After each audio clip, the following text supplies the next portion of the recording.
गुणगौरव सोहळा आणि त्याचबरोबर त्यांचं विविध गुणदर्शन असा कार्यक्रम पाहता येणार आहे। एक अशी संस्था बारकुबाई नामदेव पाटील नावाची की जी आपल्या प्रयश मराठी आणि इंग्रजी माध्यम विद्यालयाच्या माध्यमातून सर्वसामान्य घरामधल्या मुलांना उच्च शिक्षण चांगलं शिक्षण देण्याचा प्रयत्न या ठिकाणी करते आहे। मी या ठिकाणी संस्थेच्या पाठीशी उभे असणारे मग ते आत्माराम शेठ आहेत, त्यांचे या ठिकाणी बंधू महादेव शेठ, त्यांचे सर्व सहकारी, मुख्याध्यापिका सौ पाटणकर मॅडम, त्यांच्या सर्व सहकारी या सगळ्यांना या निमित्तानं मनापासून शुभेच्छा देतो। मित्र, या ठिकाणी उपस्थित असणारे आपण कळंबोली आणि परिसरातील सर्व नागरिक, मोठ्या संख्येनं या ठिकाणी महिला भगिनी उपस्थित आहेत। या महिला भगिनींना निश्चितपणानं आपल्या पाल्यांचे, आपल्या मुलांचे सांस्कृतिक गुणदर्शनाचे कार्यक्रम पाहिजे। मी आपल्या सगळ्यांचंच मनापासून अभिनंदन करेन की आपण सगळ्यांनी आपल्या मुलाला चांगलं शिक्षण दिलं पाहिजे, यासाठी आपण मेहनत करायची आणि वाटेल ते कष्ट करायची आपण तयारी ठेवलेली आहे।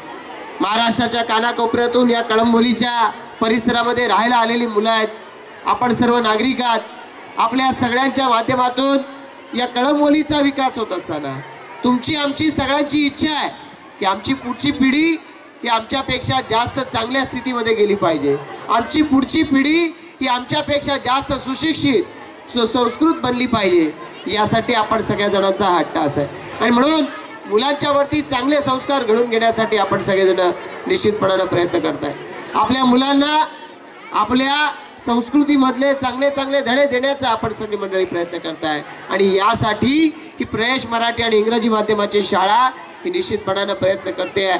आपल्या सगळ्यांच्या दृष्टिकोनातून आयुष्यामध्ये कटुगोड प्रसंग येत राहतात, आयुष्यामध्ये अडचणी येत राहतात, पण या अडचणींवरती मात करत करत आपण पुढे जात असतो। या अडचणींशी सामना करण्याची ताकद ही आपल्या पुढच्या पिढीमध्ये अभ्यासाच्या माध्यमातून आहे आणि म्हणून हा अभ्यास करण्यासाठी आपण त्या ठिकाणी नेलं।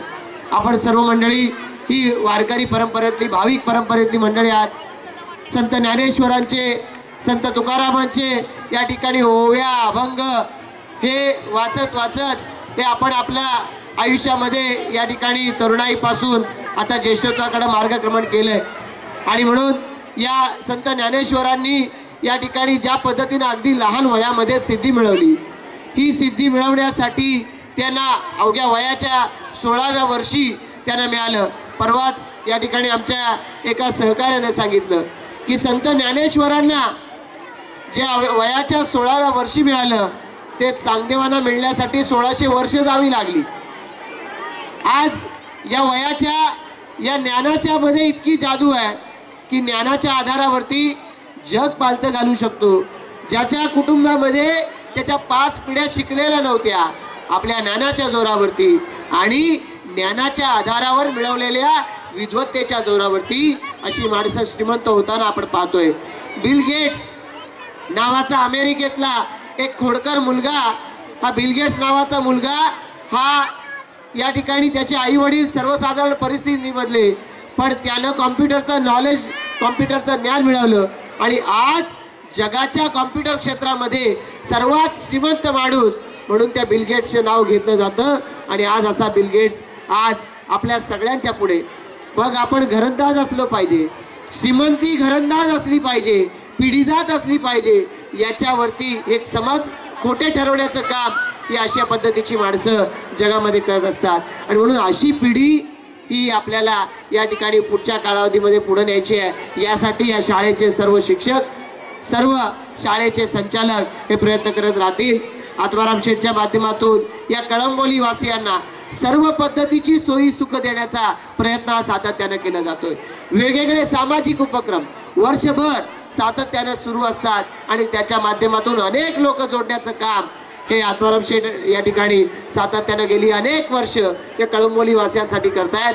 निश्चितच ही शाळा वाढवत असताना या शाळेसाठी स्वतःच्या पदरचे पैसे टाकून वर्षभर स्वतः जीत सोसून ही शाळा वाढवण्याचं काम आत्माराम शेठ यांनी केलेलं आहे आणि त्यामुळे त्याबद्दल त्यांचं मी त्यांच्या सर्व बांधवांचं, त्यांच्या सर्व कुटुंबियांचं मनापासून या निमित्तानं अभिनंदन करतो। आज शाळेचे विद्यार्थी वेगवेगळा नावलौकिक कमवत आहेत। या शाळेच्या नावलौकिकामध्ये भर टाकण्याचं काम करतायत। आत्माराम शेठ एवढं सगळं करतायत, आपला सगळा वेळ जो कदाचित ते उद्योगामध्ये देऊ शकले असते तो ते शाळेला देत आहेत, तो ते कदाचित आपल्या समाजसेवेला देत आहेत, तो वेळ उद्योगामध्ये दिले असते तर पैशानं अधिक श्रीमंत होऊ शकले असते। पण पैशानं श्रीमंत असणारी सगळी माणसं मनानं श्रीमंत असतात असं घडत नाही। आत्माराम शेठ तुम्ही मनानं श्रीमंत आहात आणि म्हणून कळंबोली वासीय हे सर्व तुमच्या बरोबरीने या ठिकाणी आहेत। या कळंबोली वासियांचा दुवा तुम्हाला मिळतोय। ही सर्व मुलं ज्या वेळेला शिकून मोठी होतील आणि या शाळेचं नाव उंचावतील, कुठल्या शाळेचा विद्यार्थी विचारला त्यांनी सांगितलं पाहिजे मी प्रयश मराठी शाळेचा विद्यार्थी आहे, पारखुबाई नामदेव पाटील शाळेचा विद्यार्थी आहे। तेव्हा खऱ्या अर्थानं या कुटुंबियांना समाधान लाभेल। या ठिकाणी निश्चितपणानं हे समाधान मिळवून देण्यासाठी हे विद्यार्थी उत्सुक आहेत। या ठिकाणी आपली कला सादर करतायत, शिक्षणाच्या बाबतीत पुढे जात आहेत, स्पोर्ट्समध्ये पुढे जात आहेत। या सर्व क्षेत्रात नावलौकिक मिळवण्यासाठी या सगळ्या विद्यार्थ्यांना या शाळेला मनपूर्वक शुभेच्छा देतो। या निमित्तानं आपण मला बोलवलं, सन्मानित केलं, त्याबद्दल आम्हा सर्वांच्या वतीनं आपल्या मनपूर्वक शुभेच्छा आभार मानून थांबतो। जय हिंद, जय महाराष्ट्र।